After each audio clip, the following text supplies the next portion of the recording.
Mamlakatimizda yosh avlodni intellektual va ma'naviy jihatdan rivojlantirishga qaratilgan Prezidentimizning dolzarb 90 kunlik dasturi bugungi kunda ta'lim muassasalarida samarali amalga oshirilmoqda. Ana shunday muhim tashabbuslardan biri sifatida loyiha doirasida Asaka tumanidagi 59-umumta'lim maktabda tashkil etilgan Sharqqa sayohat kunini alohida ta'kidlab o'tish lozim.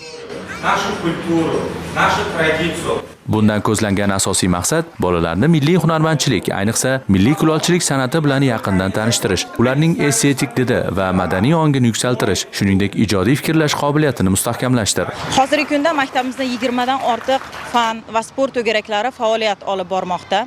Shu bilan bir qatorda boshlang'ich sinf o'quvchilari uchun kunduzgi sog'lomlashtirish oromgohi o'z faoliyatini boshlagan. Fan va sport to'garaklaridan tashqari maktabimizda o'quvchi yoshlarni kasb-hunarga yo'naltirish ishlari ham yo'lga qo'yilgan.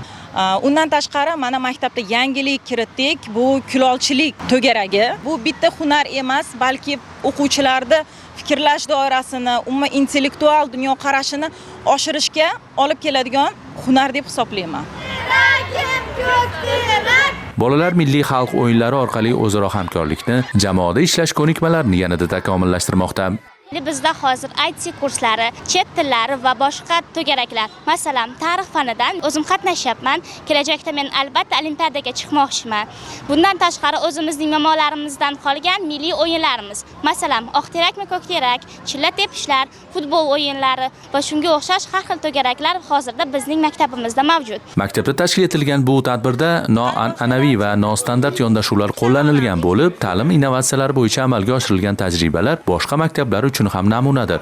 Bu yerda o'quvchilar nafaqat amaliy mashg'ulotlarda ishtirok etishmoqda, balki o'qituvchilar tomonidan taqdim etilgan milliy san'at va hunarmandchilik namunalari bilan ham tanishib, ularni o'z qo'llari bilan ishlash imkoniyatiga ham ega bo'lishmoqda. Bu kabi innovatsion, samarali va ma'naviy jihatdan boy tadbirlar mamlakatimiz ta'lim tizimini yanada yuksaltirishga xizmat qiladi. Bu kun Akmal Mo'ydinov, Andijon.